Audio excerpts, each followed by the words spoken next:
So, papatulan ko 'tong tsismis na 'to kasi aliw na aliw talaga ako dito sa ni-write up nitong Star Talk Your Daily Celebrity Scoop na makikita natin sa Facebook. Kasi ito yung actually kay Maharlika ko 'to unang narinig, eh, na kamukha daw ni Zandro Marcos itong si Charis Pempenko aka Jake Zyrus. Ngayon may write-up siya dito, sabi niya dito, si Jake Cyrus ay naglabas ng bagong kantang Fix Me at umani ng papuri subalit may ilan na nagsasabing nami-miss nila si Charisse Pempenko na nagdulot ng sama ng loob kay Jake. Sa kanyang reaksyon, nagmura siya at inihayag ang kanyang pagka-insulto nang makumpara sa kanya si Charisse. I don't care if you want to listen to my Charisse songs all damn day or if you hear my Charisse voice in my falsettos because of course, you dumb ass, MF. Boses ko pa rin yun 'no, nag-transition lang. Sinabi pa ni Jake na nasasaktan siya sa mga taong walang respeto sa kanyang desisyon. Sabi ko, "Wag na patulan yung mga gano'ng tao kasi nagiging feeling na pero hindi kasi bastos na talaga ang iba." Okey ako kung i-compliment mong naririnig mo kasi totoo naman yun. Pero para ipanalandakan mo na Charisse is coming back and also binabastos mo yung pagkatao ko ng dahil lang doon, get your MF transphobia as away from me. Dagdag pa niya, I am not MF okay with this. Yung MF alam niyo naman na yun 'no, hindi ko na kailangang sabihin. Kasi the more na sinasabi kong, oo, okey lang yun. Okey lang na nagkakamali silang tawagin akong Charisse, okey lang natanggap nila ako as Jake, pero mas gusto nila yung pre-transitioned. The more na nagiging kampante ang ignoranting palaka na bastusin kung ano ang naging desisyon ko sa buhay ko. So, tila nahihirapan daw si Jake maging balanse ang mga interviews para ma-please lang ang iba. Never again, ilang beses na akong na-offend na hindi ako nagsasalita. So, last na 'to, total kay public or sa family or sa mga friends ko, eh, mayabang at masama ang ugali ko. So, be it. I know my MF heart. Bring it on, hindi yung respeto sa nakaraan, bastusin ang kasalukuyan. So, tungkol naman dito kay Zandro Marcos, meron ditong isang write-up. So, sabi na overheard conversation daw ito sa session hall. Mga tsismoso pala yung mga taga do'n. So, sabi daw ni Sandro Marcos, sabi niya, may kinausap siya, parang nakikipagbiruan siya, gano'n. If I need a body double, who would you think I should hire? Si Charing or si Jaking? So, si Charis Pempenko at saka si Jake Cyrus pala yun. Yung tinutukoy niya do'n. Kasi nga, parang siguro narinig din niya kay ano, somewhere na lumalabas yung tsismis na kamukha nga daw niya si Charisse Pempenko kaya parang for the patol na lang ito si Sandro Marcos. Mukhang hindi naman ito pikon, 'di ba? Ang cool lang niya, 'di ba? Kulang siya sa gano'n. Akala niya mapipikon siya ni Maharlika na tinatawag siyang Jake Cyrus, ganyan, 'di ba? Pero ewan ko, kamukha ba niya, guys? Parang hindi naman 'no, pero siguro may anggulo na nakikita ni ano kasi mukha nga daw lesbiana itong si Sandro Marcos according to them. Pero nakakatawa kasi nagiging hype itong meme na ito ngayon sa social media 'no, parang, pinasikat nga ito ni ano, ni Maharlika.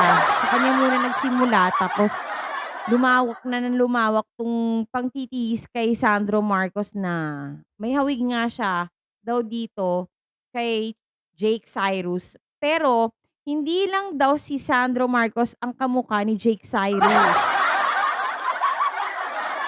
Napapagbintangan si Berting Labra na tatay down ni Jake Cyrus. Ayan, tingnan niyo diyan, kamukha ba? Oo nga 'no, may pagkakahawig. Naku, magmumura na naman 'to si Charisse. May pagkapikon pa naman si Charisse ngayon. Ewan ko kung dahil lang ba yun sa steroids niya or dun sa 'di ba nag-aano siya, hormonal therapy, gano'n. So, baka may effect yun sa ano 'di ba, sa patience mo, I mean yung hormones mo nga kasi naapektuhan dun. So, most likely 'pag naapektuhan ng hormones 'di ba, yung mood din natin may mood swings tapos nagiging iritable, ganyan. Pero sa totoo lang 'no, naku Charis kung mapapanood mo 'to, 'wag kang magagalit sa'kin, For the content lang tayo dito dahil hired tayo sa channel na 'to, kailangan nating sumweldo. Sa totoo lang, nami-miss ko din yung dating Charisse. Kasi ngayon parang di ko na gustong marinig yung boses niya. Ang daming naglalabas na naka-lookalike ngayon ni Charisse Pempenko. Parang pinaglalaruan siya ngayon sa social media. Lalo niyo pang pinipikon, magmumura na naman 'yan. So anyway, eto nga at, hindi naman napikon ito si Mr. Sandro Marcos. Mr. Sandro Marcos meron yung title, okey lang sa kanya, pinapatulan nga niya, Actually, kailangan nga daw niya ng body double, ang unang-una niyang naisip ay itong si Charisse or si Jake Cyrus. Oh, 'di ba? So, as for the fans of, Charisse Pempenko, siguro irespeto na lang natin yung desisyon ni Jake Cyrus kasi sa totoo lang baka mamaya mapikon pa yan lalo at kung ano-ano na naman ang lumabas sa bibig niyan.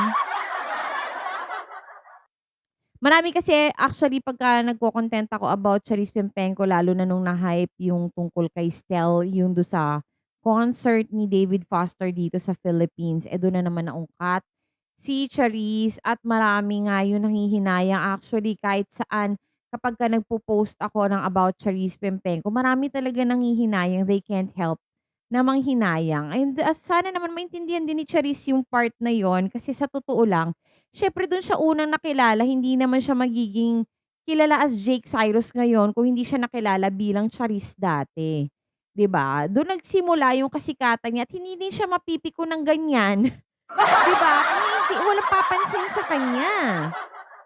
'Di ba sa totoo lang, naging public figure siya because of Charisse. Now, dapat ma-accept niya yung fact na gano'n talaga kasi ang dami niyang naging fans noon, wala tayong magagawa, napakahusay talaga niya dati. Pero ngayon 'pag narinig mo yung boses ni Charisse, like narinig ko siya sa isang guesting, ang baba ng boses niya. Pero alam mo yun, quality pa rin, maganda pa rin.